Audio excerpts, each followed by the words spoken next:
Pour se faire l'excellent ouvrage de Bernard Cursent aux éditions Kern.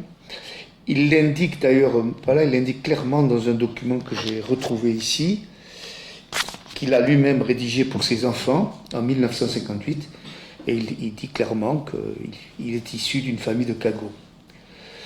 C'est un document qui a été retrouvé au château de Mauvesin assez récemment. Le 13 août 1890, à l'occasion de la tournée cigalier parisien en Gascogne, alors c'est la référence à la cigale, qui est le symbole du félibrisme provençal, puisque vous savez, je ne sais pas si vous le savez, mais c'est Frédéric Mistral, entouré de 11 autres poètes et écrivains provençaux, qui créent en 1854 le Filibrige Provençal, c'est-à-dire un mouvement de renaissance de la langue d'oc, dans sa grande variété, bien sûr. Et donc, effectivement, ce 13 août 1890, Simon Palais se rend à Tarbes, où nombre de manifestations sont organisées par ces mêmes cigaliers, et il a une véritable révélation, un peu de la même. Ce n'est pas comparable, mais je trouve que l'analogie est assez intéressante, comme Paul Claudel, le soir de Noël, à Notre-Dame de Paris. C'est-à-dire qu'il découvre un monde. Il est là, pour lui, c'est vraiment une ouverture au monde, puisque sa langue, elle est d'abord très, très familiale, très sociale, et donc là, il découvre que cette langue peut dire une littérature, peut dire l'universel. Et donc à partir de là, ça va être une vraie prise de conscience. Et ce même jour, il va rencontrer son compagnon de toute sa vie, son ami, donc, Michael de Camélat, d'Avens. Et donc, Camélat ainsi que Palais vont créer avec d'autres Félibres en 1896 l'école Gaston Phébus. D'ailleurs, dans un appartement que possède Adrien Planté, rue des Cordeliers, qui est le maire d'Orthès, et c'est d'ailleurs lui qui va devenir le cap d'arbre, le président de l'école Gaston Phébus au début, 96. En 1896, plutôt, en février 97, est créée la revue Réclames des Béarn et des Gascognes. Et donc cette revue va être l'objet de permettre à l'ensemble des Béarnais et Gascons de s'exprimer d'une façon littéraire, mais pas seulement. La revue, elle parle de toutes les activités diverses et variées que les gens, les Landais, les gens du Basadour ou ceux de Bigorre, etc., et de Béarn, bien évidemment, vont exprimer leur volonté de faire de la poésie pour l'essentiel. L'essentiel des travaux, des textes, des articles qui sont envoyés à la revue sont des poèmes, et aussi des comptes rendus de réunions. C'est aussi l'organe de l'association École Gaston Phébus, qui fait des comptes rendus sur les assemblées de cette association, sur les jeux floraux qu'ils organisent chaque année, et bien évidemment sur toute l'activité du Félibri d'une façon générale, puisque nombre de textes de provençal sont publiés dans la revue, de languedocien, etc. C'est-à-dire que c'est une revue qui est très ouverte sur de facto, puisque c'est le principe même et l'objet du Félibri mistralien et donc provençal. En 1923, c'est une date extrêmement importante, Simon Palais est élu cap d'arbre de l'école Gaston Phébus. Il le restera jusqu'à sa mort en 1965.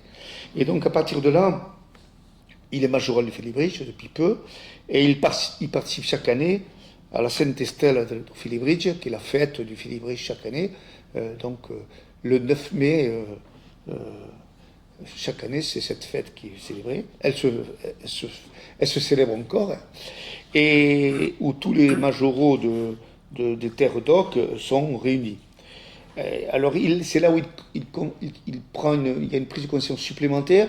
Il se rend compte que l'unité de la langue d'oc, dans sa grande diversité, comme il l'écrit dans ses clames de doctrine, c'est les éditoriaux de la revue Réclames, est fondamentale, et en même temps qu'elle a comme principe de respecter la variété de cette langue, quelle qu'elle soit. Et donc, Palais, en 1923, il est en même temps, depuis 1920, secrétaire de rédaction du journal Le Patriote, qui a été créé par l'abbé Pont. C'est un journal de la droite catholique traditionnelle, Et donc effectivement, et en même temps, il est polygraphe, c'est-à-dire qu'il est écrivain, il est dramaturge, il est chroniqueur de presse, mais il est aussi il est journaliste, donc de facto. Et donc tout cela va contribuer à lui donner une autorité incontestable pour ce travail sur son dictionnaire. C'est-à-dire que il est incontestable que le fait de devenir le responsable, le président de cette association, va lui donner une aura, une autorité et incontestable face aux autres écrivains qui le côtoient dans l'école Gaston Phébus.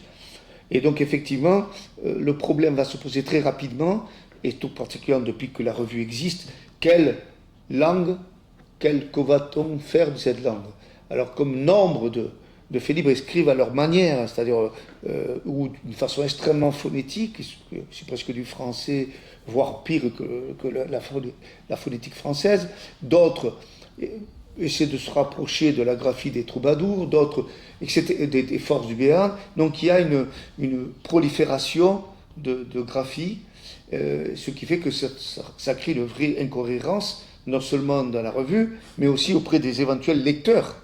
Et donc les membres de l'association décident, en même temps que de la parution d'un premier dictionnaire de l'abbé Foix pour ce qui est du gascon landais, ils vont décider donc de créer une commission orthographe et langue dont le président est Albert Lacaze, et il s'avère qu'il y a d'abord un inventaire, enfin un inventaire des lexiques existants.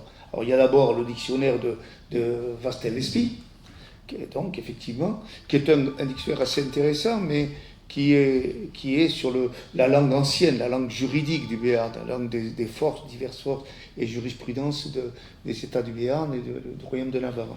Et puis, il y a Félix Arnoudin, le célèbre landais, qui lui a fait son propre lexique et dictionnaire, etc., etc.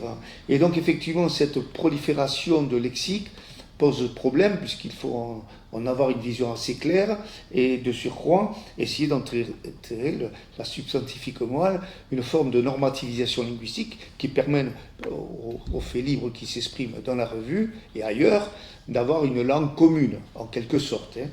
Et donc, le modèle, c'est le trésor de Félibrige de Frédéric Mistral, qui est commencé par Mistral en 1876 et qui est publié en 1886.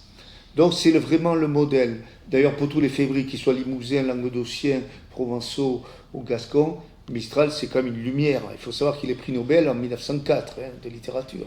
Donc ça joue un rôle extrêmement, puisqu'il a une autorité nationale. Lamartine l'a fait connaître à Paris, et donc il est cet personnage extraordinaire. Et il faut savoir qu'avant son prix Nobel, Mistral a des bustes dans toutes les villes de Provence.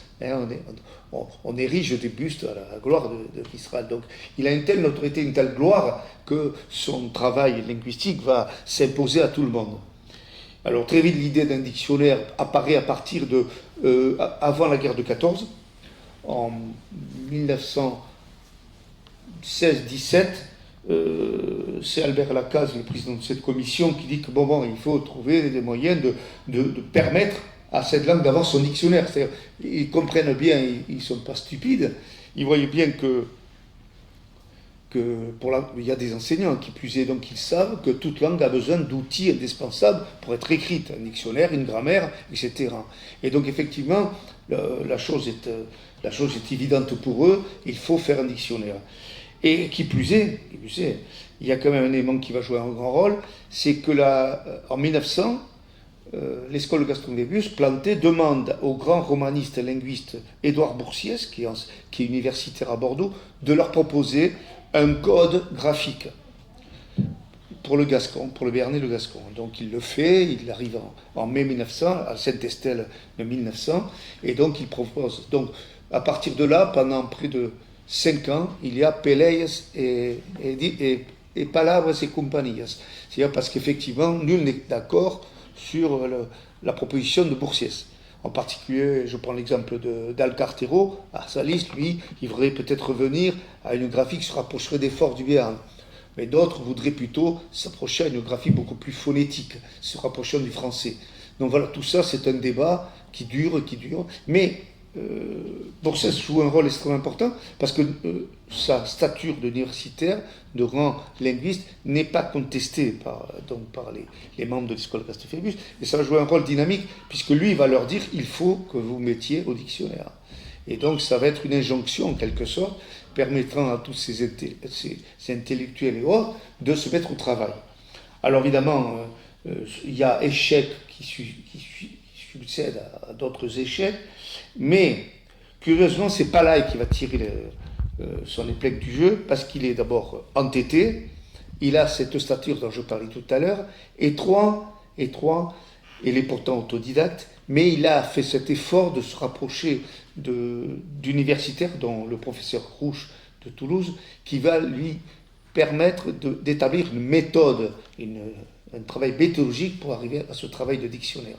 Et c'est ce qui va permettre à Palaï, très rapidement, pendant la guerre de 14, puisqu'il n'est pas mobilisé pour la guerre, à cause qu'il a plein d'enfants, et donc il est dispensé de guerre de 14, Dieu merci, alors que Camélas, lui, il est mobilisé. Et donc c'est pendant la guerre qu'il commence ce travail. Et il sollicite les faits libres qui ont déjà établi des lexiques.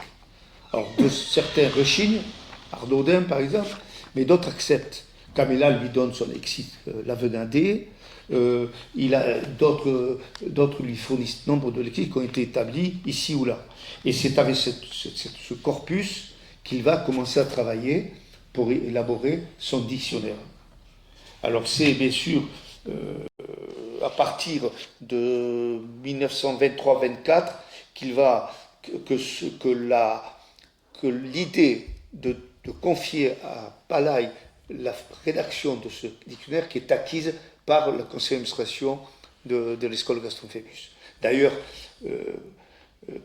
Camélas, dans la rubrique habituelle des réclames qui s'appelle Réclames et perqueu, dit le dictionnaire viernes, il écrit la circulari annonce que la souscription che è ouverte in tau dictionnaire després long temps per los amics de la langue. Le dictionnaire qui valera en toute la Gascogne. Alors je traduis, la circulaire annonce que la circulaire de l'école annonce que la souscription est ouverte pour le dictionnaire depuis longtemps par les amis de la langue. Le dictionnaire vaudra pour toute la Gascogne. Donc là, il y a une volonté quasi stratégique. C'est-à-dire, on ne se tient pas comme béant, comme l'avait fait Palaï, l'ESPI, mais pour l'ensemble de la Gascogne. Donc il faut trouver des correspondants. Palaï réussit en quelques années à avoir plus de 43 correspondants en Gascogne. Il en a en Lomagne, il en a dans ce qu'on appelle la Gascogne toulousaine, en Comminges, en Bigorre, dans les Landes, en Bazadour, etc. Et donc, c'est grâce, et il va les solliciter. Tout se fait par lettre. Il n'y a pas d'internet, vous imaginez.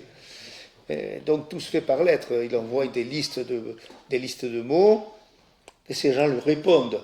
Et donc, je fais une parenthèse, ce travail, M. Belli a fait sa thèse sur le simipala et sur cette élaboration lente mais extraordinaire de Palaï, de son travail. Il faut voir qu'il est seul, et il est seul à porter en quelque sorte cette croix. Et donc, effectivement, pour lui, c'est pas simple. Et donc, il faut savoir que grâce à ce travail qui est incroyable quand même, à nos yeux, en 2023, penser qu'il constitue des fiches et il reçoit des lettres, et donc il doit transposer ces fiches, qui sont souvent dans des graphies différentes, pour les normatiser à la même graphie que celle de Boursiès, plus ou moins adoptée en 1905, et après il en fait des fiches. Donc vous vous rendez compte de ce travail, c'est un travail de bénédictin. Et donc voilà, et tout cela débouche sur la première publication de son dictionnaire en 2 tomes, qui est là, en 1932. Voilà, si vous pouvez tout à l'heure le consulter, vous l'avez là. C'est la première publication. Et incontestablement, la souscription dont je parlais tout à l'heure finance pour partie cette publication. Et donc, très rapidement, ce dictionnaire est épuisé. à la fin des années 30, le dictionnaire est épuisé. Et donc, l'idée traverse nombre d'esprits, et particulièrement Rouche et Palaye, c'est-à-dire qu'ils se disent il faut un nouveau dictionnaire, mais là, réellement, un dictionnaire qui soit pan-gascon, c'est-à-dire réellement. Et donc, c'est la deuxième étape extraordinaire, c'est qu'après la Seconde Guerre mondiale, donc Palaye a une dépression, il ne se rend plus au conseil d'administration, etc. Il est à la Vallée Heureuse. Alors la dépression, on l'explique par ces difficultés qu'il y a eu à la fin de la guerre. On l'a accusé à tort d'avoir collaboré avec le régime vichysois, et donc il n'a eu aucune poursuite d'ailleurs, hein, mais à tort. Et donc ça lui a fait une sacrée peine, une certaine provoqué dépression. Et donc incontestablement, et il n'en demeure pas moins que pendant cette période où il se trouve dans la Vallée Heureuse, il va réfléchir à ce nouveau dictionnaire. Et ce qui est important, c'est que dès 1948, il écrit, il a 80 ans. Hein. Donc il faut savoir qu'il est déjà âgé. Et donc il écrit dans les clames et doctrines de la revue Réclame de mai-juin 1948, une langue devenue là du grand pays comme la langue d'or, comme le français, une langue sud-occitane, dont il y a le dialecte, le provençal, le gascon, le vergnat, le catalan. Et c'est-à-dire qu'il a une idée qu'au fond, il faut qu'il touche l'ensemble des citoyens de l'ensemble du sud de la France. Et il ne se cantonne plus, au fond, à la Gascogne. Dans l'idée qu'avait Mistral dans le trésor du Philibri. Il s'inspire de l'idée qui portait Mistral. Alors il se remet donc au travail, conscient désormais de l'unité de la langue et de l'espace linguistique gascon, surtout depuis la publication en 1951 du tome 1 de l'Atlas linguistique et ethnographique de la Gascogne par Jean Segui, qui est un linguiste toulousain. Et donc tout cela le conforte dans l'idée de bâtir ce nouveau dictionnaire. Et c'est cette même année, un renfort de taille va lui permettre de mener à terme son projet, c'est l'abbé Sem des Arts, qui est fille de Saint-Moon. Non, je crois qu'il c'est bon nom. Non, pas Jas. Non. Il était à Viella. Ah oui, voilà, je me trompe de quelques kilomètres. Bon, c'est bon. Non, parce que de tous les textes, on le fait autrement. Donc effectivement, cet abbé qui est un intellectuel, enfin un type brillant, va l'aider. Palaye ne sera plus seul pour faire ce dictionnaire. Et c'est lentement mais sûrement que ces deux personnes vont confectionner le dictionnaire du béarnais et du gascon moderne, dont la publication en 1961 sera longuement négociée à le CNRS. Donc c'est cet ouvrage. Hein. Et ce qu'il faut savoir, que la négociation a été très, je dirais presque béarnaise, puisque deux universitaires sont sollicités pour convaincre le CNRS de la publication de cet ouvrage, et on leur fait croire qu'il y a déjà 300 souscriptions, ce qui n'est pas vrai. Et le CNRS accepte. Et donc le dictionnaire, ils ne s'en sont pas rappelés parce que ça a été pour eux une source de revenus importante. Et donc le dictionnaire donc est publié en le premier dictionnaire donc est publié en 1931. Et donc cette publication ne sera modifiée, comme je l'ai dit tout à l'heure, lors de l'apparition de sa réédition par l'ajout des annexes de Saint-Bézard, qui sont des annexes pour l'essentiel armagnaquaises, un peu astaraquaises et un peu du Nébouzan, enfin il y a quelques écomégeoises. Pour l'essentiel, elles sont armagnaquaises, j'en sais quelque chose parce que je les ai intégrées dans le corpus général. C'est cette nouvelle version qui sera rééditée sans discontinuité par le CNRS jusqu'en 1999. Alors, ce qui veut dire en clair que ce dictionnaire se vend, il s'est très, très bien vendu. Mais il a continué à se vendre puisque sur Internet à des prix faramineux, puisque le CNRS a arrêté de le publier à partir de 1999. Et c'est pour cette raison que, avec le directeur Benoît Dazéas du Congrès permanent de la langue occitane, nous avons décidé de solliciter le CNRS pour autoriser l'autorisation de publier ce dictionnaire.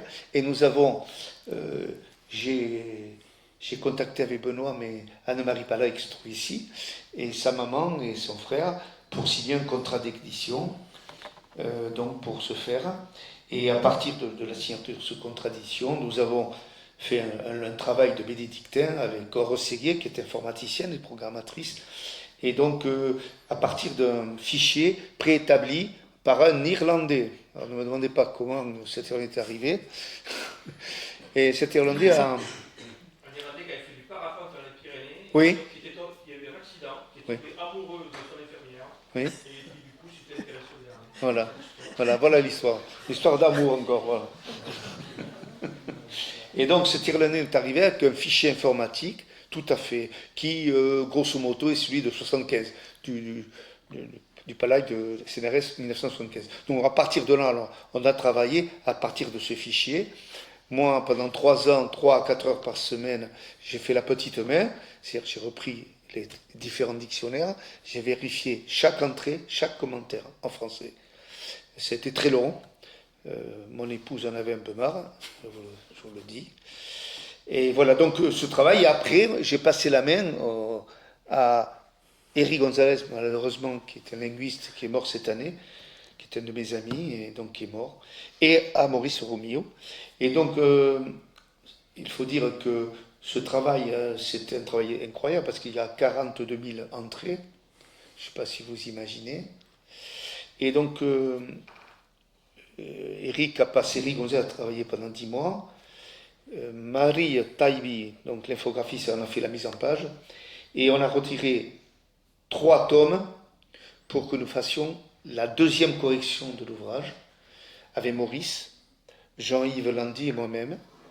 Et donc après, le travail les dernières corrections ont été faites 2 ou 3 jours avant le BAT, le bon à tirer.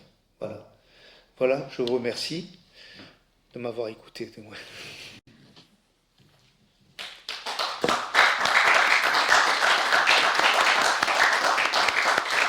Alors Maurice va vous parler, comme il est linguiste, il va vous parler de l'aspect linguistique du dictionnaire. Oui, alors ça marche, oui, c'est bon. Donc je prends la suite donc de Serge. Voilà. Et pour essayer d'aborder d'autres problèmes complètement différents, mais toujours liés au dictionnaire, à son élaboration, et en même temps aussi à ces modifications qui ont eu lieu avec les différentes éditions. Donc vous avez là devant vous justement la première édition, la deuxième ce n'est un exemplaire puisqu'il y a eu plusieurs tirages de cette édition du CNRS, et la dernière qui représente le dernier tirage, c'est-à-dire le Congrès et les éditions réclament, celle dont vient de parler Serge là dans ses derniers mots. Il faut rappeler quand même, pour rappeler l'importance de ce travail, et que Simin Palay n'était pas à l'origine, et Serge l'a dit, mais il faut y insister, n'était pas un linguiste, ce qui veut dire qu'il est parti, non pas des études qu'il avait pu réaliser avant, mais il est parti de la connaissance qu'il avait de la langue, aidé en cela par d'autres personnes, notamment Boursier par exemple, qui était professeur à l'université de Bordeaux, et Rouche, je ne connais pas son prénom déjà. Je ne m'appelle plus Jean, je crois. Oui, qui travaillait sur Toulouse. Donc, ce qui veut dire qu'en fait, il y a plusieurs compétences qui ont été réunies pour faire de ce travail de Simin Palay un travail digne de foi. Et donc, même s'il présente quelques imperfections, tu as parlé de quelques corrections qu'il avait fallu faire, d'autres petits aménagements. Alors, j'avais prévu de vous en parler, mais je préfère parler plutôt du contenu, enfin de la façon dont Palay a abordé le contenu de son dictionnaire et les différents choix qu'il a fait. Si vous souhaitez avoir ensuite quelques indications sur le travail de correction qui a été effectué, notamment sur tous les problèmes qui ont été détectés à la relecture, puisque en général, un livre comme celui-là nécessite obligatoirement plusieurs lectures, ce qui n'avait peut-être pas été le cas lorsque Palaï avait présenté sa première édition, parce que pour trouver des lecteurs correcteurs pour un ouvrage pareil, je vous garantis par expérience que ce n'est pas facile. Donc finalement, il ne faut pas s'étonner qu'il y ait eu quelques erreurs, et toutes ne sont pas imputables à Simin Palaï, puisque je me suis aperçu en faisant la relecture, et déjà des corrections avaient été faites, puisque j'étais chargé de la troisième et dernière lecture. Tout le monde était passé, les autres correcteurs, lecteurs-correcteurs, étaient passés avant. Et en fait, je me suis aperçu qu'il y avait quelques erreurs, sans doute qui étaient imputables à Simin Palaï, parce qu'il n'avait pas pu totalement maîtriser certains points. Et ensuite, il y avait par exemple des erreurs manifestement d'ordre typographique. Il faut se rappeler qu'à l'époque, on n'envoyait pas comment on appelle ça, une disquette, même pas une disquette, on le fait directement par Internet maintenant. On n'envoyait pas un document informatique que l'éditeur avait besoin de mettre dans la machine. En fait, c'était des typographes qui recomposaient le dictionnaire, je dirais pas mot par mot, mais bien lettre par lettre. Et donc, obligatoirement, à un moment donné, ils n'étaient pas tous, évidemment, connaisseurs en langue béarnaise, occitane, gasconne, mais ils faisaient du mieux parce que c'était des professionnels. Mais finalement, je me suis aperçu, en faisant ce travail de relecture et de correction, que malgré toute l'attention qu'on peut porter à un travail comme celui-là, on laisse toujours passer quelque chose.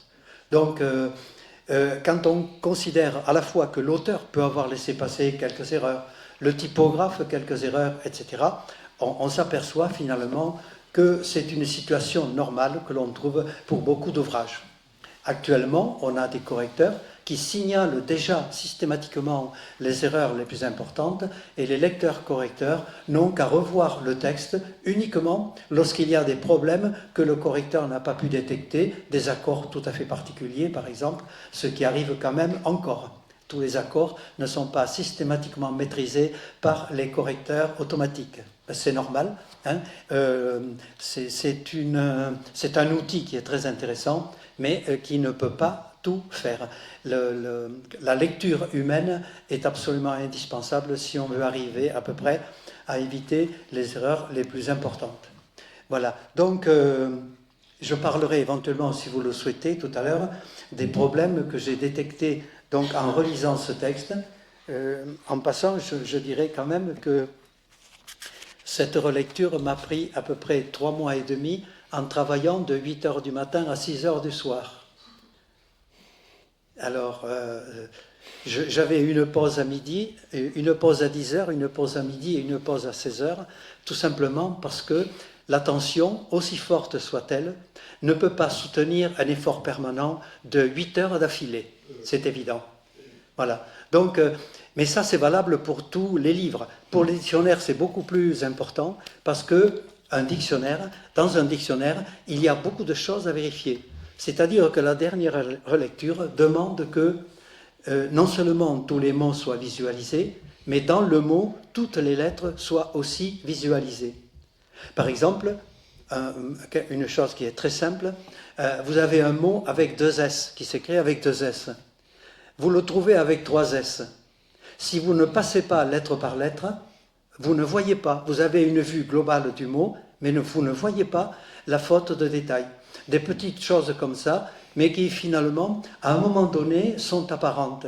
Et il y aura toujours quelqu'un pour s'apercevoir qu'effectivement, il y a une lettre de trop. C'est terrible, la correction. Voilà. Donc, je vais vous parler plutôt du contenu du dictionnaire. Ceux qui le pratiquent, évidemment, savent déjà, mais je voudrais le voir aussi, vous en parler en perspective, c'est-à-dire par rapport à d'autres ouvrages de la même époque ou un peu antérieurs au dictionnaire de Simin Palaï, puisque, en général, quand on fait un travail comme celui-là, et Serge l'a rappelé, on ne part pas de zéro. On part en général d'ouvrages existants, mais malheureusement, pour Palaï, il n'y avait pas trop d'ouvrages préexistants. Ce qui veut dire que le plus gros travail, c'est lui et ses collaborateurs qui l'ont fait. En effet, le dictionnaire de Vastin-Lespy, qui est un dictionnaire remarquable par ailleurs, c'est un dictionnaire qui s'appelle le Dictionnaire du béarnais ancien et moderne.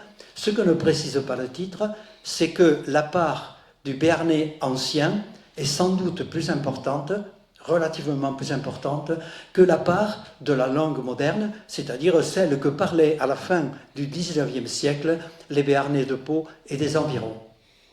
Donc, alors que, par exemple, si on compare avec le dictionnaire, le trésor d'Aufilibridge, dont Serge a parlé, bien sûr, il s'est servi de dictionnaires qui avaient été publiés avant, et notamment d'un dictionnaire qui était particulièrement riche, c'était le dictionnaire de Honorat. Et curieusement, quand on voit les auteurs des dictionnaires les plus importants de la fin du XIXe siècle et en même temps du début du XXe siècle, ce qui est le cas d'Honorat, ce qui est le cas de Mistral, ce qui est le cas de Lespy et aussi de Simin Palaï, on s'aperçoit que la plupart du temps, eh bien, les personnes qui se sont chargées de ce travail lexicographique, c'est-à-dire la description d'une langue la plus complète possible, eh bien, on s'aperçoit finalement que ce ne sont pas des spécialistes. Honorat était un docteur en médecine. Il s'est intéressé à la langue, pourquoi? Parce qu'il a exercé sa profession de médecin rural, ce qui veut dire qu'il allait directement dans les familles, et les gens ne venaient pas à son cabinet. Donc il avait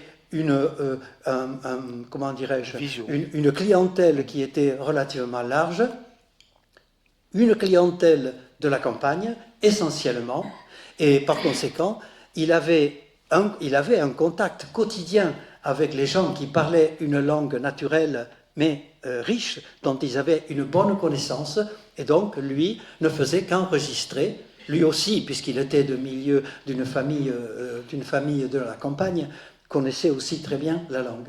Si on prend Mistral, Mistral n'était pas à l'origine un linguiste non plus. Il a fait ses études comme on les faisait à l'époque. Il a fait ensuite son baccalauréat. Après le baccalauréat, il a fait l'université pour une licence de droit, mais il n'a jamais exercé aucune profession en relation avec ses connaissances juridiques.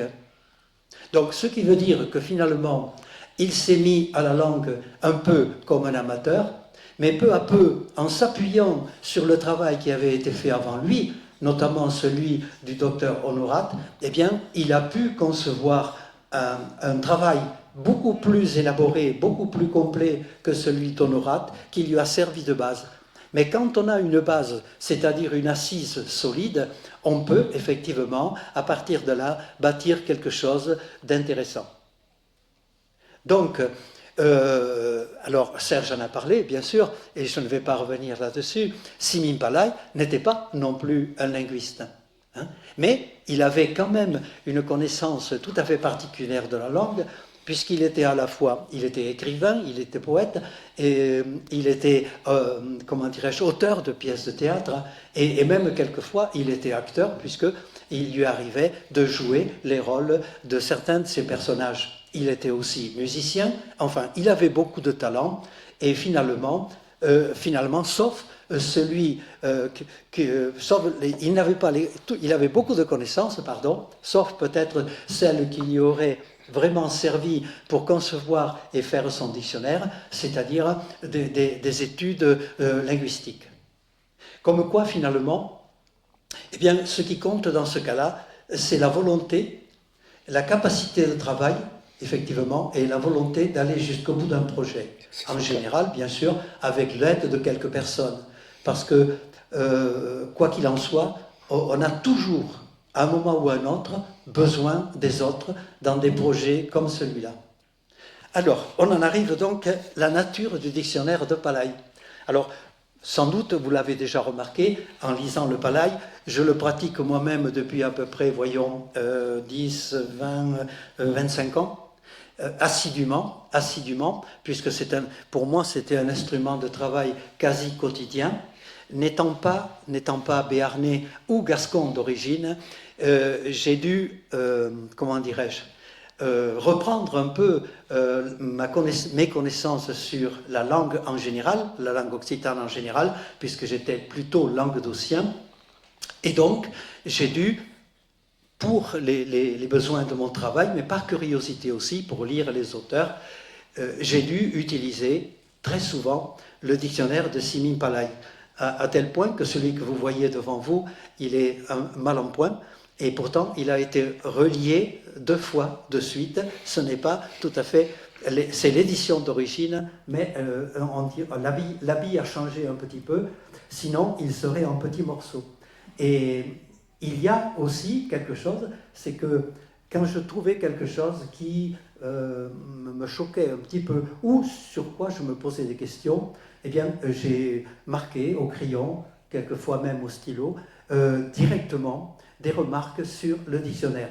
C'est pour cette raison qu'il est, pour moi, doublement précieux, puisqu'il témoigne de ce travail que j'avais déjà fait sur ce dictionnaire, mais surtout, il m'a permis, disons, de simplifier un petit peu le travail de relecture et de correction.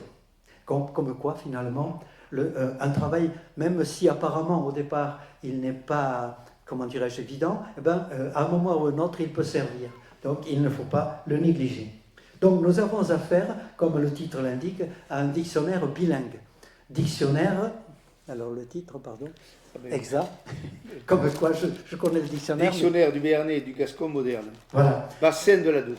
Alors, dictionnaire du Béarnais et du Gascon moderne, ce qui veut dire que c'est un dictionnaire que l'on appelle bilingue, c'est-à-dire que les entrées sont en béarnais, gascon, ensuite les explications qui sont contenues dans chaque article sont en français, mais tout ce qui concerne, par exemple, les citations, qui sont des éléments importants, je vais en parler après, d'un dictionnaire, tout cela, bien sûr, c'est en béarnais et gascon, de même que les citations, quand il y en a. Mais il faut dire que ce dictionnaire, à la différence, par exemple, du trésor d'Aufelibrige, ne comporte pas beaucoup de citations d'auteurs. Alors, on peut se poser la question de savoir pourquoi. Parce que quand vous ouvrez actuellement un dictionnaire, et même quand vous regardez un dictionnaire, par exemple, français du début du XVIIe siècle, c'est-à-dire là où apparaissent les premiers grands dictionnaires de Richelieu, de Furetière, etc., eh bien, on s'aperçoit qu'il n'y a pratiquement pas d'exemples littéraires. Alors, je me suis posé plusieurs fois la question sans avoir la réponse.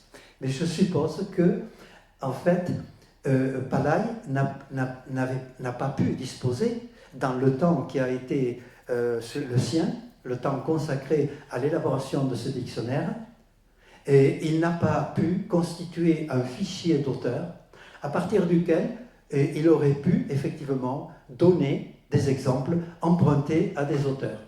La langue, les exemples qu'il donne, et ils sont nombreux, les exemples qu'il donne, en fait, ce sont des exemples empruntés à la langue parlée qu'il connaissait, qu'il entendait autour de lui, ou à des exemples qu'il avait, en partant de ses connaissances, lui-même fabriqués. Voilà. Après, c'est une explication, mais je n'en suis pas du tout sûr. Alors, c'est un dictionnaire général, je dirais presque même, c'est un terme un peu savant, polymorphe, c'est-à-dire qui contient qui renferme en fait plusieurs contenus. Alors, par exemple, c'est un dictionnaire de la langue courante.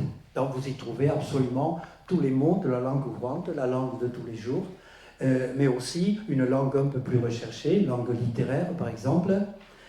Et en même temps, c'est un dictionnaire multidialectal. C'est-à-dire, comme Serge l'a rappelé, je n'insisterai pas sur ce point, c'est un dictionnaire qui prend en compte, chaque fois que Simin Palay l'a jugé important, qui prend en compte les variantes géographiques de la langue, hein, ce qu'on appelle aussi éventuellement les variantes dialectales. Donc les variantes géographiques. Et ces variantes géographiques ne sont pas systématiquement localisées, elles le sont quelquefois. Par exemple, j'ai consulté comme ça, pour voir un peu, l'entrée weu, l'œuf weu. Et donc, il donne les formes weu, gueu, eu, weu, wow, wow. Ou, alors, je ne sais pas très bien si c'était u ou ou, je pense que c'était plutôt ou, compte tenu de l'origine latine de ce mot et de l'évolution phonétique.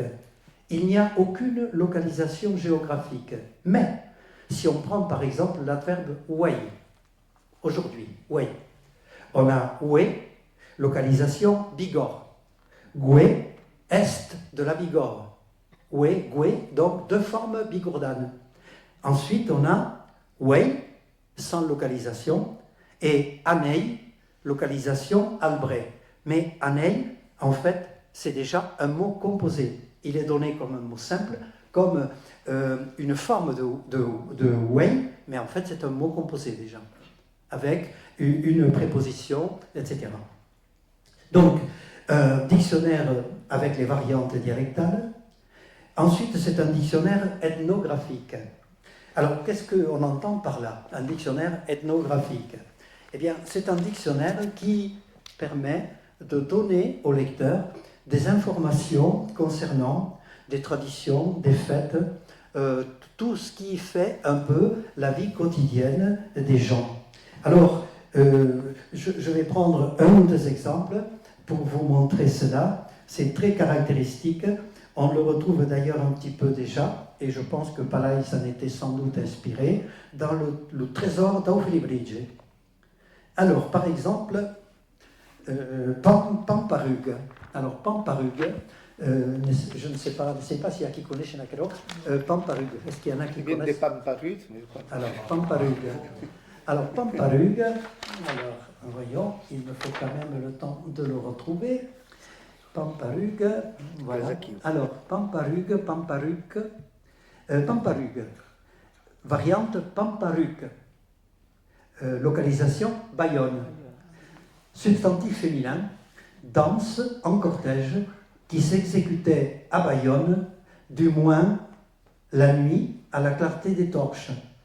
De là l'expression Hadansa le Pamparug donnait une correction.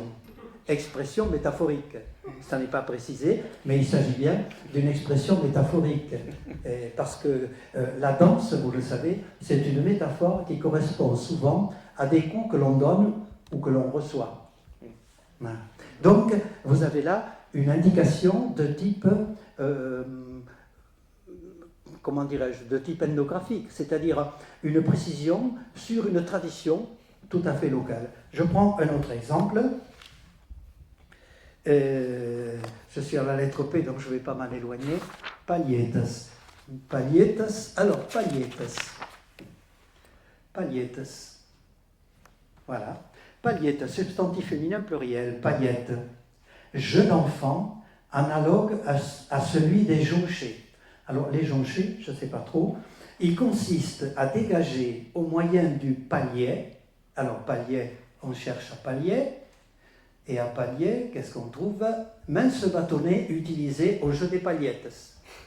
Et donc, paillette, jeu d'enfant analogue à celui des jonchés, il consiste à dégager au moyen du palier, en ne remuant que celui que l'on saisit, un des bâtonnets en tas.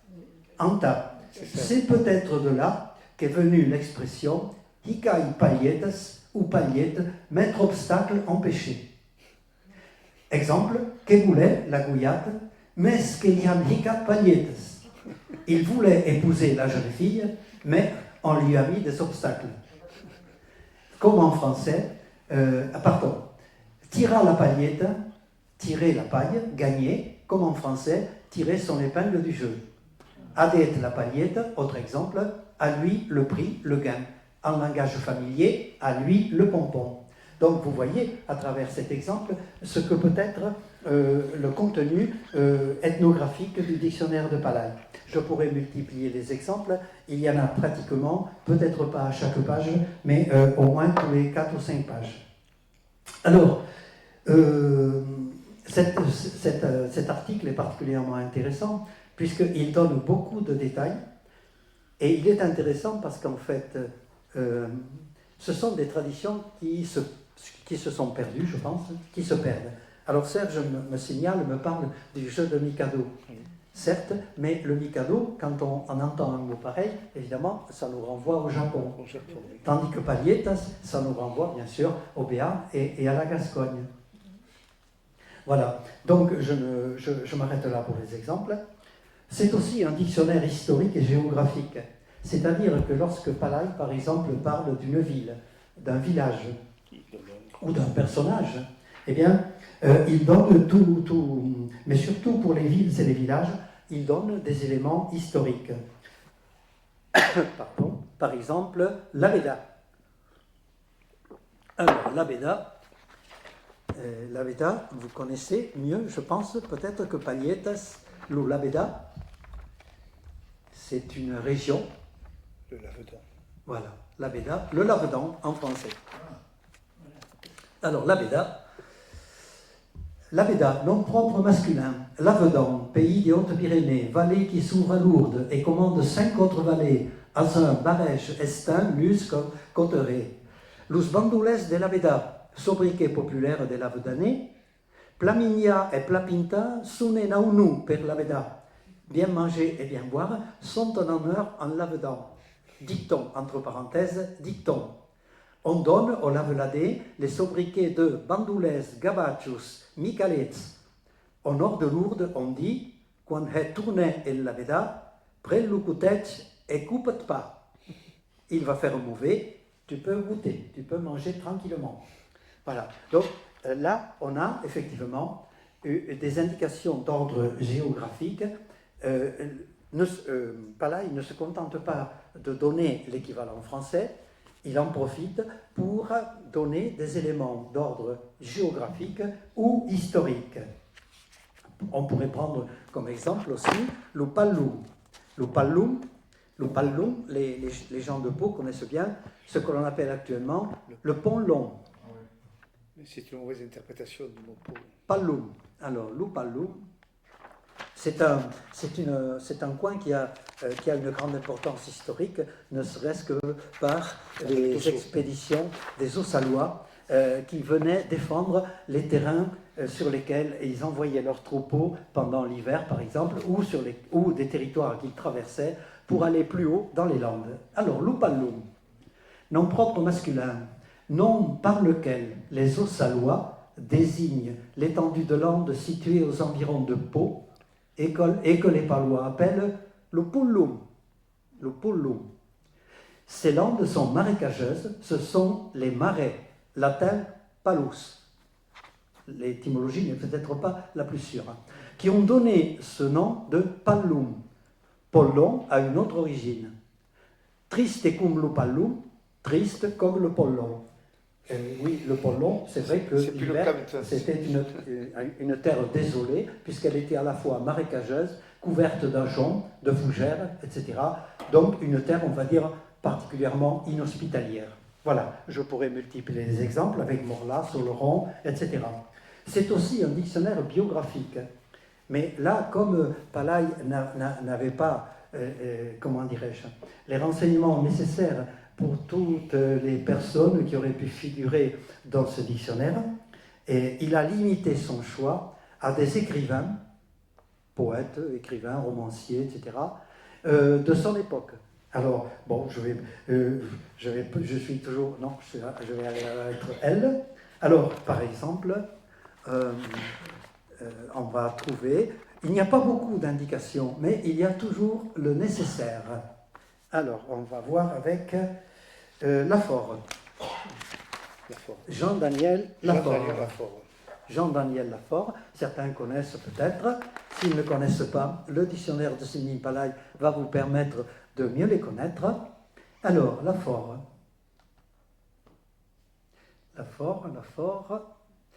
Pierre Daniel, dit Jan de Bousquet, prosateur béarnais, né à Orthez, un des fondateurs de l'école Gaston Phébus, 1843-1912. Lalanne, puisque je suis là, Et ainsi. Même page, Lalanne Jean-Victor, prosateur béarnais, fait libre majoral, capdau de l'école Gastophébus, 1849-1925, né à Lagore, mort à Bidache dans les Basses-Pyrénées. Rivarès, vous savez qu'il existe à Pau une rue de ce nom. Alors vous ne savez peut-être pas qui est Rivarès. Voilà. Et donc, là aussi, le Palaille nous fournit tous les éléments nécessaires. Rivarès. Alors, voyons, Rivarès, Frédéric, poète et musicien béarnais, né à Pau, a publié un ouvrage, Chansons et airs populaires du Béarn, a vécu entre 1812 et 1895. Donc, en dehors des écrivains et des personnages qui ont joué un rôle, on va dire, dans la langue et la littérature, il n'y a pas de systématisation. On peut dire que le dictionnaire de Palaille comporte des éléments biographiques, mais ce n'est pas un dictionnaire de biographie. Voilà. Donc, les éléments, le contenu, si vous voulez, de ce dictionnaire, c'est un dictionnaire qui est effectivement polymorphe, c'est-à-dire qu'en fait, son contenu est très varié, et par conséquent, ce n'est pas un simple dictionnaire de langue. C'est ce qu'il faut dire. Mais, alors, on s'en étonne peut-être actuellement, puisque actuellement, on sépare très nettement. Bon, si vous prenez par exemple un dictionnaire comme le Robert I, c'est le dictionnaire des noms communs, et le Robert II, c'est le dictionnaire des noms propres. Parce que, en fait, dans le dictionnaire de Robert, le 2, par exemple, on passe en revue un nombre considérable, je pense qu'il y a plus de 50 000 entrées concernant les noms propres. Ça n'a rien de comparable avec le travail fait par Palaille, parce que de toute façon, Palaille, tout seul, ne pouvait pas mener à bien une telle tâche. Mais, de temps en temps, il a voulu aussi intervenir dans ces domaines-là. Deuxièmement, la présentation et le contenu des articles. Alors, la présentation et le contenu changent en fonction, comment dirais-je, selon que c'est un mot qui est monosémique, alors c'est un peu savant, un mot monosémique, c'est un mot qui n'a qu'une seule signification. Et un mot qui est polysémique, donc c'est un mot qui a plusieurs significations. Bon, la solution la plus simple, évidemment, c'est le mot qui est monosémique. Bon, vous avez par exemple, vous cherchez un mot, dignitat. La dignitat, traduction, substantif féminin, et hop, vous avez en français dignité. Pas d'exemple, pas de commentaire. C'est un mot, on va dire, presque un mot savant, et par conséquent, les mots savants sont des mots très spécialisés, et donc, la plupart sont monosémiques. Mais dans le dictionnaire de Palaille, pratiquement tous les autres mots sont polysémiques. Donc, il y a plusieurs significations. Et du coup, on a des, comment dirais-je, une présentation particulière. Alors, les mots polysémiques. On a parlé tout à l'heure du fait que Palaille donnait, la plupart du temps, quand c'était le cas, ce n'est pas toujours le cas, même pour les mots polysémiques, donnait par exemple les variantes géographiques. Par exemple, pouille, pouille, etc. Bon, ce qui veut dire tout simplement que tous les mots n'ont pas des variantes géographiques. Par exemple, si vous prenez un mot comme taule, la taule, ne sei pas si io taula, che non è io taula, che io forme des taules. C'est une variété de table. Donc, le mot table, taule, on n'a que cette forme-là pour toute la Gascogne, tout le gascon. Mais si vous prenez le languedocien, il n'y a que le mot taule. Si vous prenez le provençal, c'est pareil. Ça veut dire que le mot taule, c'est un mot qui n'a qu'une seule forme et donc qui ne connaît pas de variation géographique. C'est rare, mais il y en a. Voilà, donc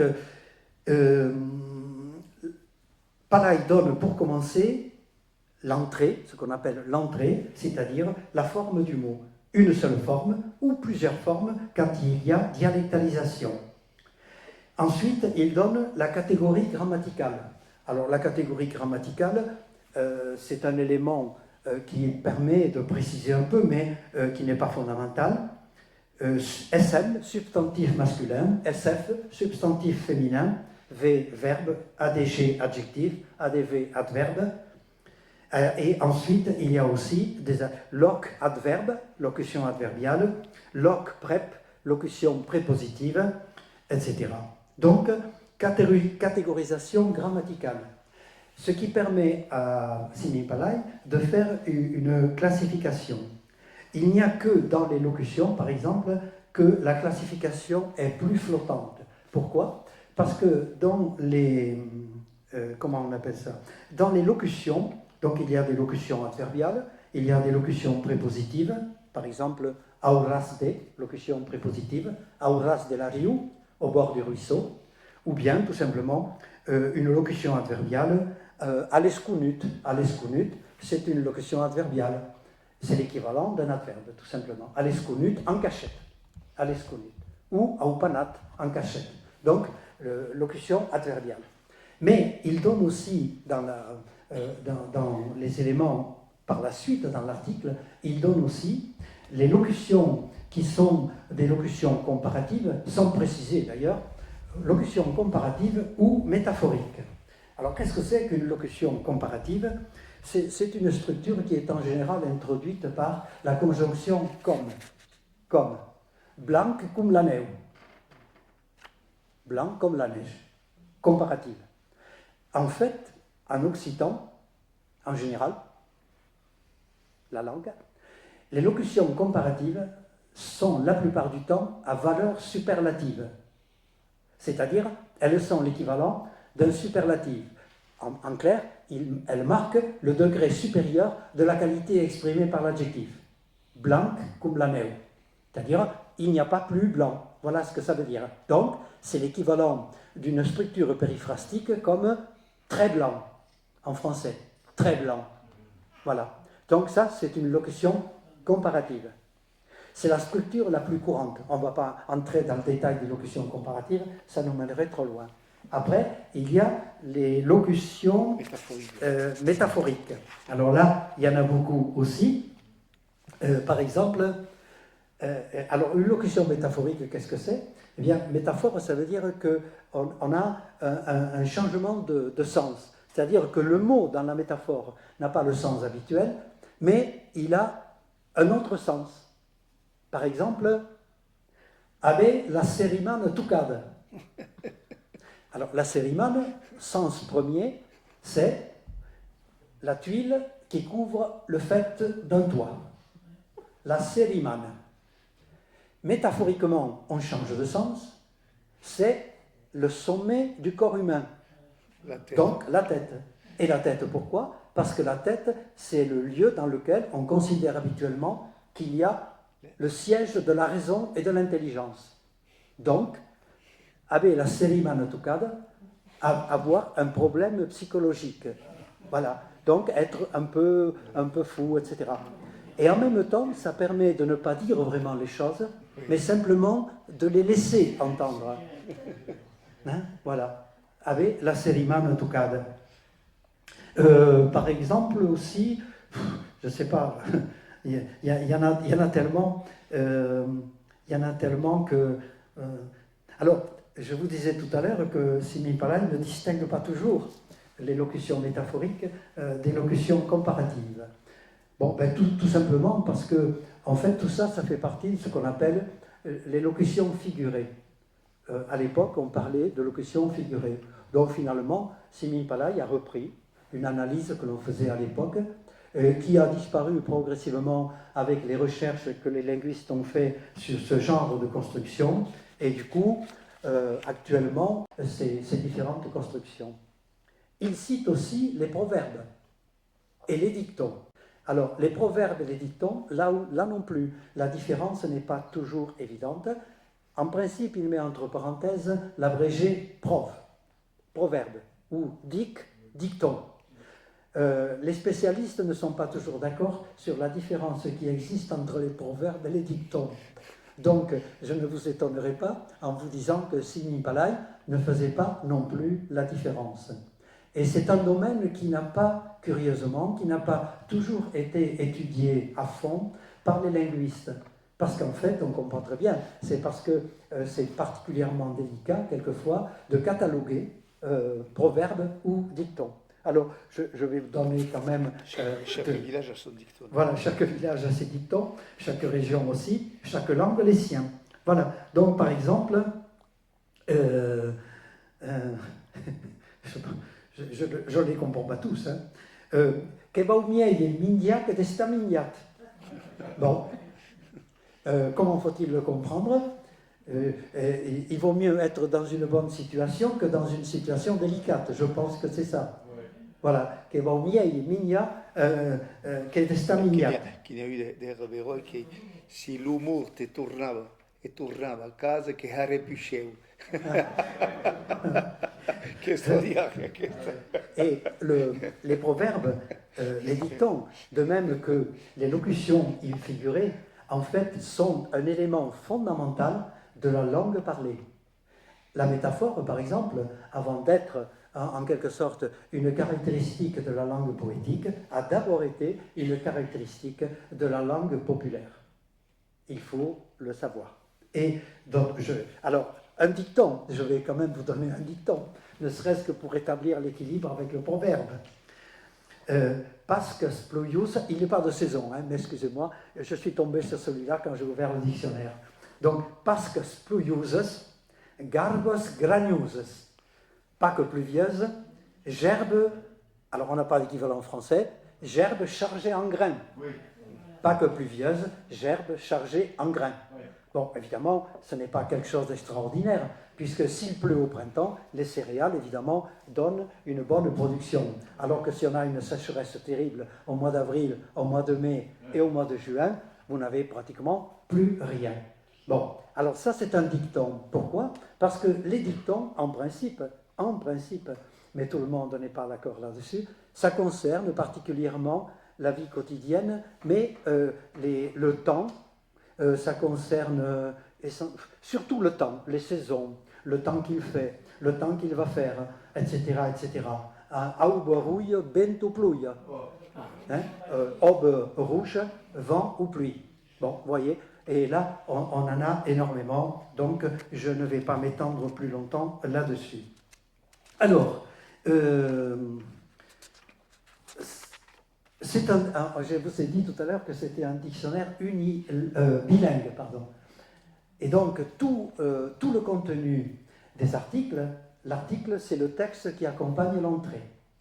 L'entrée, c'est le mot qui ouvre l'article, et l'article, c'est le contenu qui accompagne l'entrée. Bon, par exemple, je ne sais pas, là, je tombe sur le verbe rubi. Rubi, c'est l'entrée. Et ensuite, on a fourbir, frotter, rudement, pressurer avec les pieds, fouler, etc. Ça, c'est le contenu de l'article. L'article, ce qu'on appelle l'article du dictionnaire. Voilà. Et donc, on n'a jamais, jusqu'à présent, réalisé de dictionnaire unilingue en occitan. Et, il y a peut-être récemment quelques ouvrages, mais qui ne sont pas absolument complets, mais d'équivalent par exemple du trésor d'Auflibriche ou du Simipalai, du dictionnaire de Simipalai, qui sont des dictionnaires bilingues, on n'a pas de dictionnaire unilingue. C'est-à-dire un dictionnaire dans lequel l'entrée, évidemment, est dans la langue, mais en même temps aussi, bien sûr, l'explication, l'article est aussi dans la langue. Alors j'ai entendu dire qu'il y avait un projet, effectivement, d'un dictionnaire occitan, pan-occitan bilingue, qui commencerait, donc qui se mettrait en place, avec une équipe de 5 ou 6 personnes, peut-être même davantage, ce qui est peu, peut-être, pour un tel projet, dans lequel on aurait effectivement tout absolument en occitan, avec des citations tirées des auteurs occitans, etc. Voilà. Donc, qu'est-ce que j'avais encore à dire? Alors, les exemples, l'article contient bien sûr des exemples d'emploi. Et c'est en cela que le dictionnaire est un vrai dictionnaire, et parce qu'il apporte au lecteur, c'est-à-dire à celui qui cherche des renseignements sur la langue, qui lui apporte, avec des contextes, qui lui expliquent comment s'emploie le mot. Oui, les nuances. Voilà. Et donc, ce qu'on appelle, un terme un peu savant aussi, la phraséologie, c'est-à-dire les constructions de phrases dans lesquelles, la plupart du temps, on va trouver ces mots-là. Vous voyez? Donc, c'est très important. Pourquoi? Parce qu'un dictionnaire sans exemple, je ne me rappelle pas le proverbe. Tu le connais? Un dictionnaire sans exemple, c'est un squelette, c'est un corps sans... C'est un squelette, non? Personne ne connaît ce truc? Non, je vois plus. Non. Un dictionnaire. Il y a quelque chose, pourtant, ma mémoire me fait défaut là, mais il y a quelque chose. Un dictionnaire sans exemple, en fait, c'est comme un squelette, c'est-à-dire que il manque quelque chose. Il manque quelque chose. Et donc, pratiquement tous les mots qui sont traités dans ce dictionnaire proposent des exemples, sauf bien sûr ceux dont on a dit tout à l'heure qu'ils étaient monosémiques. Parce que monosémique, on n'a pas besoin de donner des tas d'exemples. Il suffit simplement de prendre le sens unique que le mot peut avoir. Donc, on n'a pas besoin non plus de donner des exemples d'emploi. Et de plus, comme ce sont des mots techniques ou scientifiques, il faudrait fabriquer précisément des exemples. L'Occitan n'a pas jusqu'à présent des textes scientifiques dans différents domaines écrits en occitan. Donc, il faudrait les fabriquer, ces exemples-là. Et Simi Palay ne pouvait pas le faire. Il y a l'exemple du verbe aïska, oui. qui veut dire exciter, Oui. mais ça veut dire aussi pousser à. Et donc, Voilà. nombre de gens ne connaissent pas cette deuxième signification. Oui. Que la riscata a ce qui passe. Ouais. Oui. Voilà. Ouais. Et donc, finalement, toute cette phraséologie qui accompagne la définition des mots, elle sert aussi à voir comment le mot s'emploie. Par exemple, si vous prenez le verbe servir. Servir. En français, servir. Alors, servir. Una y a queste. Che meglio è là. Servir. C'est ami. Ne connaissez pas ce Pecco, je ne le connais pas par cœur. Ça ne vous étonnera pas. Ah si, grâce. Voilà, servir. Alors, en même temps, ça va me permettre de vous montrer comment un article, le contenu d'un article. Alors, servir, verbe. Servir, virgule, aider, virgule, être utile, virgule, être au service, virgule, en condition, enfin, être au service ou en condition, faire le service militaire, fournir des cartes, saillir en parlant d'un étalon, alimenter, fournir. Service, se servir, indique que le verbe s'emploie à la voix pronominale. Service, se servir. Alors, exemple. Servir la soupe.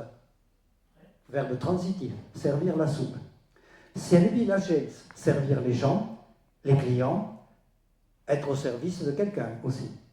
Ensuite, ha servi la cavale. Alors ça correspond à l'un des sens qui sont donnés plus haut. Faire salir la jument. Servir la batteuse. Alimenter en paille la batteuse. Bon. Service des toutes. Faire flèche de tout bois. Servir des. Faire office de. Non n'y a que si entachta pla servit. On n'est bien servi que par soi-même. Alors, quand on regarde par exemple, cet article, on s'aperçoit que les exemples sont donnés, les sens sont donnés déjà un peu à la suite les uns des autres. Il n'y a pas, comme actuellement dans les dictionnaires, mais c'est récent, il n'y a pas la classification des grands sens principaux. Hein? Bon, par conséquent, sens premier, 1, 2, 3, vous prenez le Robert, vous regardez servir, et vous allez voir une classification des sens par grands groupes. Un premier, 1 en chiffre romain, 2 en chiffre romain, 3. À l'époque, ça ne se faisait pas. Donc, Simi Palay a fait comme faisaient la plupart des auteurs de dictionnaires de l'époque. Les exemples qu'il donne ne sont pas classés non plus. Il les donne un peu, enfin, Est-ce qu'il y a un hasard? Est-ce qu'il y a derrière une intention que je n'ai pas su détecter? Je ne sais pas. Mais il les donne un peu, on va dire, au hasard. L'important, c'est d'en donner. Enfin, il y a, comment dirais-je, ce qui manque peut-être, éventuellement, encore que. Par exemple, servi. Bon, le verbe servi, pour reprendre un terme grammatical, c'est un verbe transitif. Par exemple, servir la gature, servir la soupe, verbe transitif. Ou servir en so du castera, être au service, servir chez le châtelain. Servir, être domestique. C'est un verbe dans ce cas-là qui est intransitif. Ensuite, vous avez, par exemple, et là on a un exemple qui l'atteste, service de tout, se servir de tout, faire flèche de tout bois. C'est-à-dire la construction indirecte prépositionnelle. Et le verbe servi s'emploie avec deux constructions prépositionnelles. Palai en a proposé une, servi de. Per exemple, non, je n'ai pas le bon objet dans les mains. Bon, service du beille d'aigue. Je me sers d'un verre d'eau. D'un verre. Je me sers d'un verre. Qu'il y ait de l'eau ou du vin, ça ne change pas grand-chose. Voilà. Donc, sauf peut-être pour ceux qui aiment le vin. Mais, voilà. Donc, service du beille, se servir d'un verre. On appelle ça une construction indirecte. Pourquoi? Parce que j'emploie une préposition. Servi enta. Il ne donne pas cette construction, mais en principe, elle est relativement connue. Servi enta. Bon, par exemple, a quel stylo que me serveix enta escribe. Construction indirecte. Que me serveix enta escribe. En français, servir, il me sert pour écrire. Voilà. Donc, il n'y a pas toujours toutes les constructions peut-être possibles, mais bon, c'est toujours difficile de faire le tour pour chaque mot de toutes les constructions qui seraient possibles, transitives, intransitives, transitives indirectes, etc. C'est plus compliqué que ça en a l'air, hein, de toute façon. Parce que là, par contre, il faut qu'il y ait derrière une réflexion, on va dire, linguistique, et ce qui fait que souvent Simin Palay a une connaissance intuitive de la langue. C'est-à-dire qu'il va mettre dans le dictionnaire ce qu'il a intégré lui-même depuis l'enfance, puisque d'Ubres est là, qui parlava la langue. À partir du berceau, il a parlé la langue. Donc, ce qui veut dire qu'il a emmagasiné finalement dans sa mémoire toute une langue qu'il a entendue autour de lui, mais vous savez que la langue ne revient pas, toutes les constructions autour d'un mot ne reviennent pas systématiquement, même si on fait un effort de mémoire. Il faut se retrouver un peu dans les conditions où s'emploie cette construction pour qu'elle revienne naturellement. Voilà. Donc c'est un peu compliqué. Voilà. Donc, qu'est-ce que j'avais à ajouter encore? On pourrait dire bien des choses encore, comme disait je ne sais pas quel auteur. Oui. Edmond Rostand. Cyrano de Bergerac. Voilà, merci. Bon, alors, qu'est-ce que j'avais noté encore? Bon, je vais m'arrêter là parce que sinon je ne m'arrêterai jamais. Bon, donc... par contre, si vous avez des questions particulières pour Serge ou pour moi, peut-être qu'on peut y répondre. Là où le domaine sur lequel je peux répondre, essentiellement, c'est les problèmes que j'ai détectés à la relecture du texte. Lecture et correction du texte du dictionnaire. La troisième et dernière lecture et correction. Voilà. Question? Il n'y en a pas trop apparemment. Pourtant, je n'ai pas tout dit. Oui. Oui, alors on commence par ici. Oui. Oui, c'est pas. Je sais que ça dit ça en castillan, en anglais et en français aussi. Et c'est le dictionnaire de l'argot. Est-ce qu'il y a de l'argot? Oui, alors ça, je vais en parler. Ah, voilà. Je vais en parler. Simin Palay, par sa formation, éducation, son etc. éducation. Et puis il faut savoir que il est né à la fin du 19e siècle, dans un milieu catholique très, très conservateur. Bon, c'était l'époque. Hein. Tout ce qui touche par exemple à la sexualité est caché. C'est-à-dire, il y a très peu d'allusions à la sexualité. Et quand elle l'est d'une façon là aussi assez métaphorique. Hein. Mais de la même manière, les mots d'argot n'y sont pas. Enfin, il faut dire que, qui plus est, que l'argot qui était employé avec la langue était employé dans les milieux très très populaires et urbains surtout. Et Palaï, curieusement, étant palois, et il n'a pas eu ce retour. Les gens qui auraient pu faire ce retour ne le faisaient pas. C'est-à-dire que l'argot était bâti à partir d'un collectage. À partir de la fin du 19e siècle, il y a un collectage qui a été fait auprès des milieux populaires, surtout urbains, ouvriers, hein, surtout pour Paris. Et donc, incontestablement, l'argot est pratiquement inexistant dans le Palaï, comme la sexualité. Après, c'est tout à fait logique. Il faut replacer Sivin Palaï, son travail, dans le contexte historique dans lequel il se trouve. Hein. Par exemple, ce qui m'a fait rire, par exemple, les républicains, ils appellent los ruis, les rouges. Ce qui maintenant dirait les républicains, ils ne sont pas particulièrement rouges. Vous voyez ce que je veux dire? C'est une époque. Hein. Et los blancs, bien sûr, c'est les monarchistes. Mais voilà, il faut replacer donc son travail dans le contexte historique, si vous voulez, incontestablement. C'est d'ailleurs pour cette raison que lors de la négociation pour faire son dictionnaire, il y a eu des problèmes, parce qu'il y avait des dissensions qui relevaient de l'ordre du politique. Disons. Par exemple, Lalande, Jean-Victorin, était instituteur et franc-maçon. Et il n'y avait pas là, et ça ne marchait pas. Ça marchait pas, parce que là, et bon, c'est Camélat et d'autres qui ont réussi à réconcilier, parce qu'il fallait qu'ils fassent l'unité et qu'ils lavent leur linge sale en famille.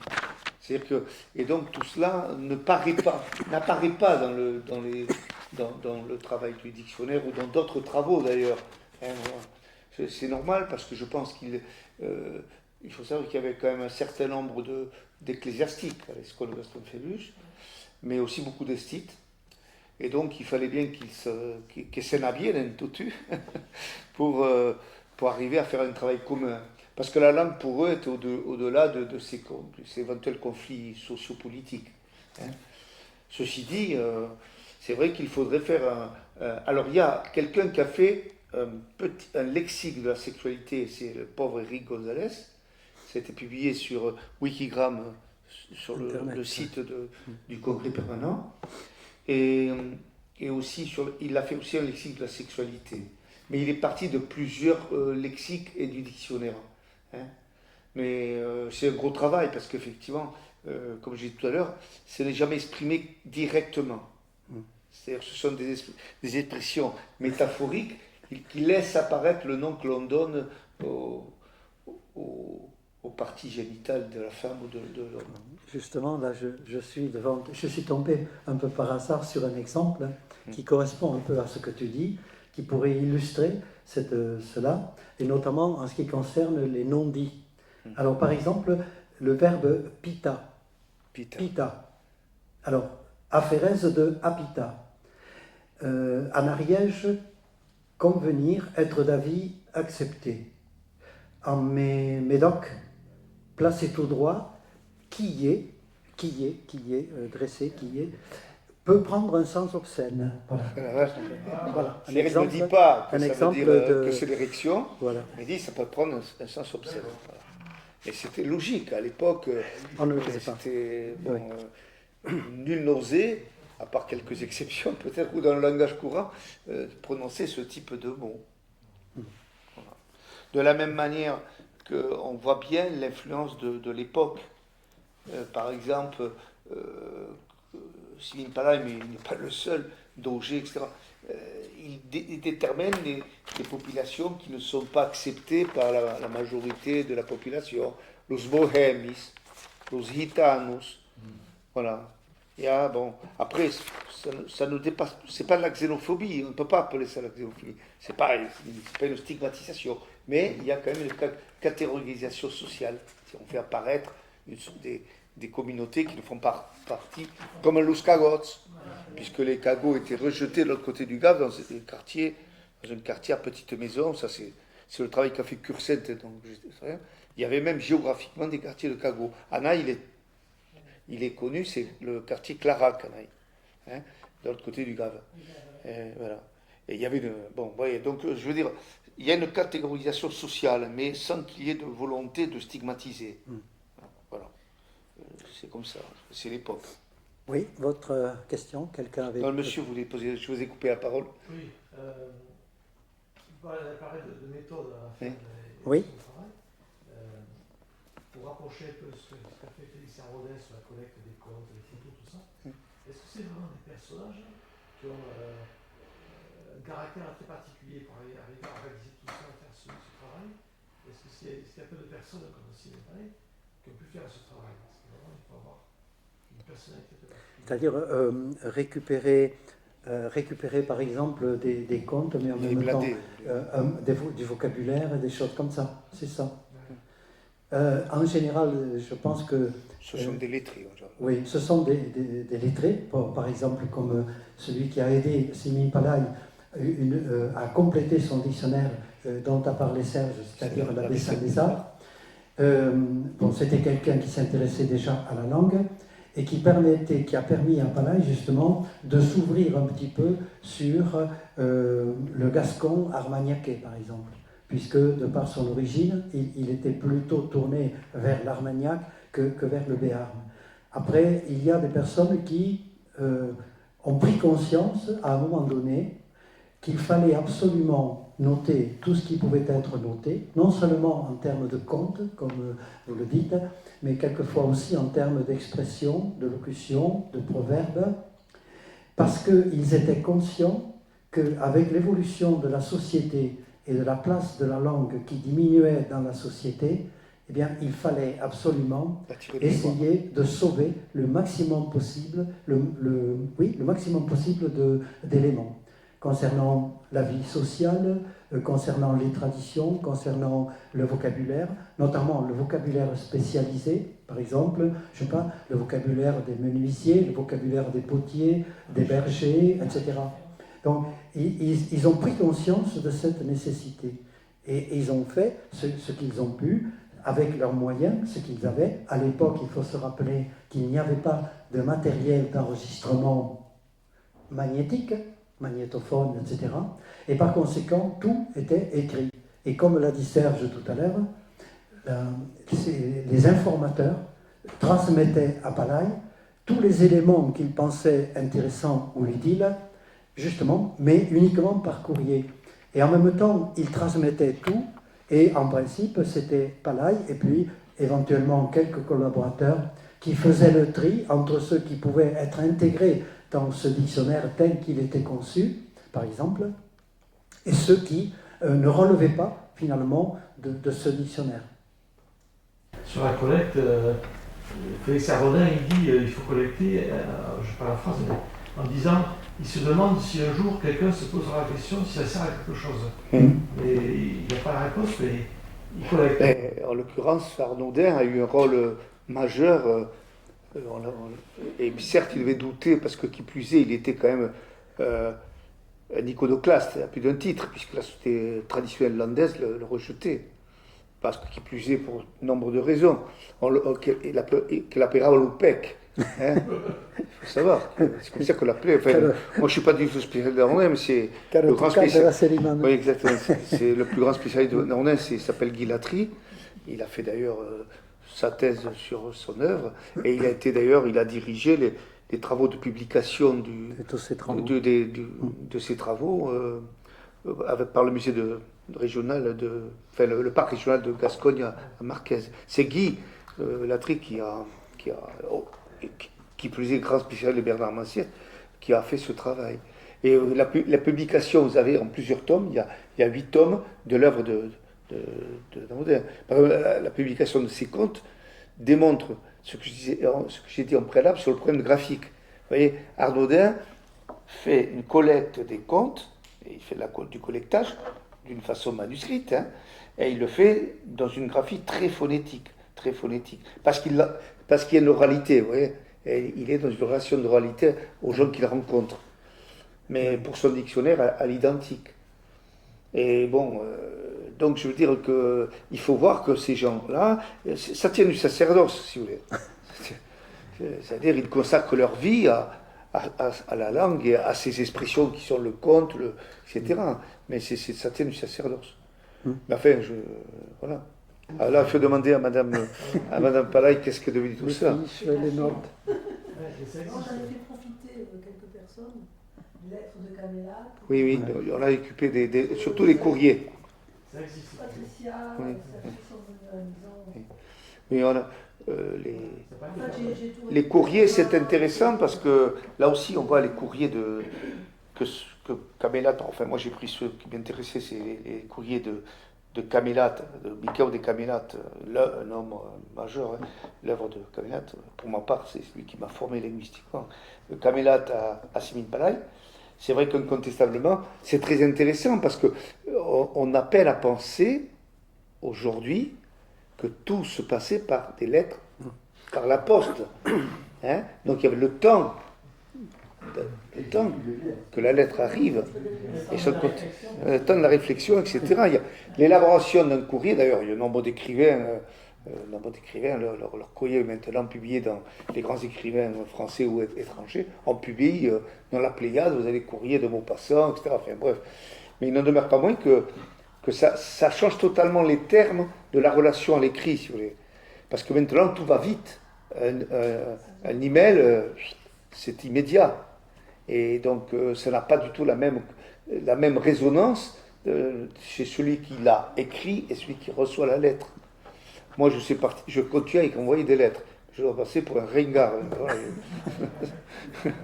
Mais il n'en demeure pas moins que vous avez raison, alors il faut citer, mon travail il est tout à fait modeste et humble, je me suis servi de la thèse de M. Belli, une thèse remarquable sur, c'est les seuls travaux qui ont été réalisés sur le Simin Palaï, sur le dictionnaire. Et quand on lit cette thèse, on voit combien tout cela tenait au caractère et à l'entêtement de Simin Palaï. Parce ça n'a pas été simple, parce que vous avez des batailles d'ego là aussi. Hein. Chacun a son ego, chacun a son territoire. Camélat c'est différent parce qu'ils étaient très amis. Mais par exemple, Dauger, pour la Chalosse, j'ai le dictionnaire de Dauger, parce que Anne-Marie a eu la gentillesse de me le céder, mais il a eu du mal à donner ce dictionnaire à Palaï, pour des raisons qui m'échappent. Est-ce que c'était parce que Dauger considérait que lui devait faire ce dictionnaire? Je ne sais pas. Arnaudin, de la même manière, il a eu du mal à l'offrir ou à le donner à Simin Palaï. Et dans le travail de Belli, on voit bien qu'il y a eu beaucoup de temps de perdu. Sans compter qu'il y avait une autre bataille sous-jacente, la bataille de la graphie, de l'orthographe. Alors à qui machin de limonade. Alors là, et ça n'a jamais été fini, puisque la graphie adoptée en 1905 n'a été respectée que par une minorité d'écrivains. Oui. C'est Bernard Mancienne me racontait, puisqu'en 1942, il rend visite, il prend le train à la Bourreille et il s'arrête à la gare de Jolos et il va rendre visite à Simin Palaï qui lui refourgue des tirs le dictionnaire. Et Mancienne me racontait que, au fond, il a écrit une nouvelle là-dessus dans Casa Perdus. Au fond, Palaï voulait lui imposer la graphie de Camélat, enfin de l'école, et lui refuse. Enfin, Mancienne refuse. Et donc, il n'en demeure pas moins qu'il y avait un double obstacle. Le problème de ceux qui avaient déjà fait le travail lexical et le problème graphique. Parce que Palaï, je le répète, il a été confronté au problème graphique, puisqu'il recevait des gens de plus de 40 correspondants, et chacun y allait de sa propre graphie. Alors, vous imaginez, pour Simin, de normativiser en quelque sorte la graphie de ses fiches. Et tout était au stylo plume. Hein. Peut-être à la plume sergent-major. Je ne sais pas ça, je ne sais pas. Oui. Et puis de toute façon, quand on rédigeait quelque chose, on le faisait à la main. Ce qui veut dire que si il fallait revenir sur un texte, sur un article, le contenu de l'article, en fait, il fallait pratiquement le réécrire pour qu'ensuite le typographe, enfin l'imprimeur, et le typographe de l'imprimeur puissent en tirer quelque chose. Pour s'en convaincre, il faut...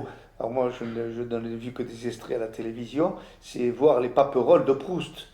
Hein, il collait des papiers, ce qui se recollait, alors ça n'en finissait jamais.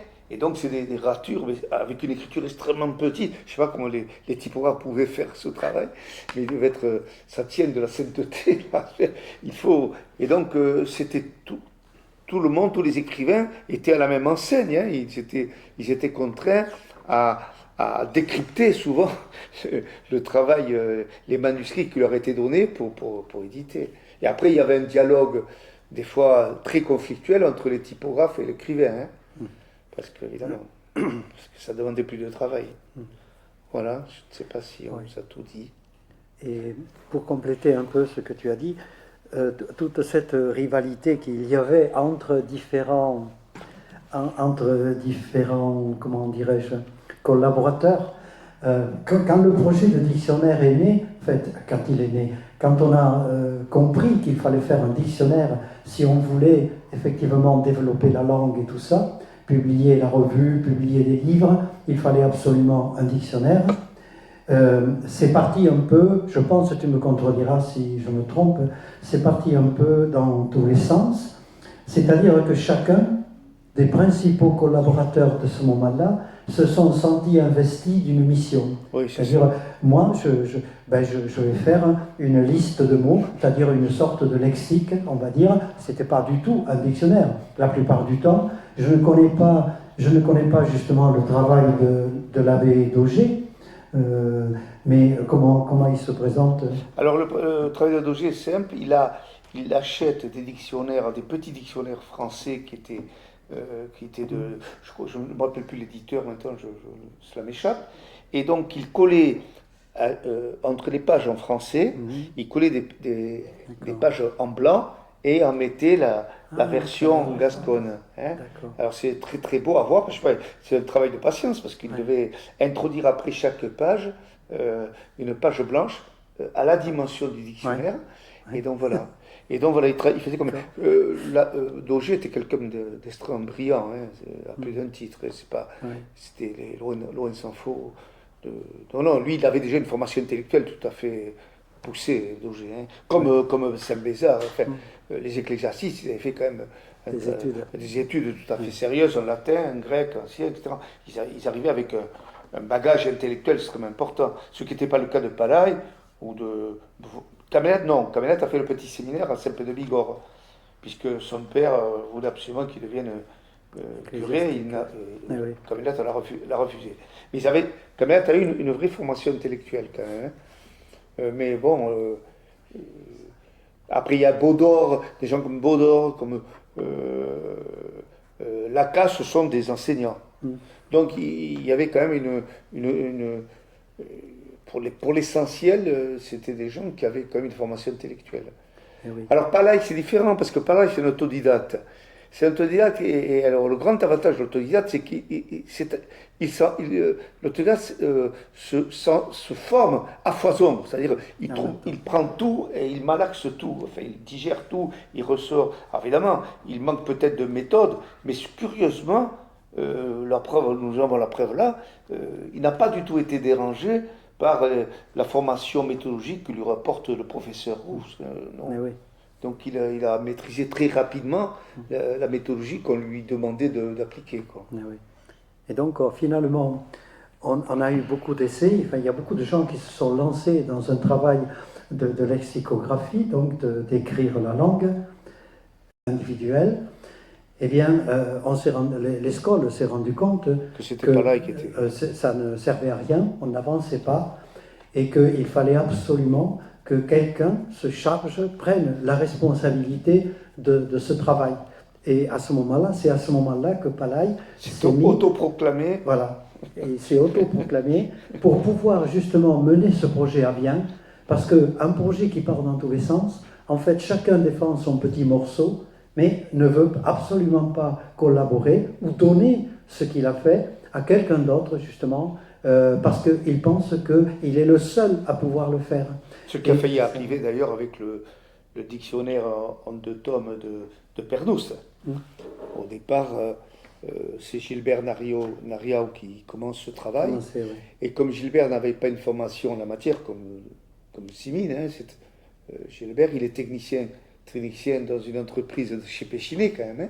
Bon, il a eu une formation intellectuelle au lycée d'Orthez, mais latin et surtout plutôt latiniste. Et donc c'est Michel Gros-Claude qui va reprendre le travail avec Gilbert et qui va permettre qui va déboucher sur une première publication. Ouais.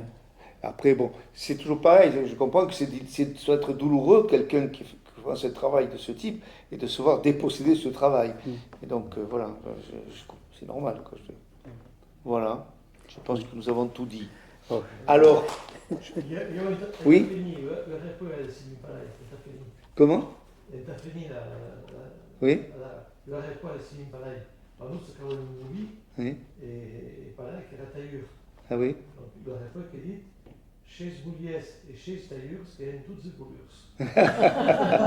C'était son. Alors, j'ai oublié de vous dire que dans la revue, mais aussi au Patriote, il y avait des chats pleins de surnoms. Lou Taillure, Lou Barbute, enfin, il y en avait 3 ou 4 qui lui permettaient de multiplier, vous voyez, dans la revue, de permettre de diversifier les articles, alors que c'était lui qui les écrivait. Comme s'il y avait beaucoup de collaborateurs. Et le truc est ça.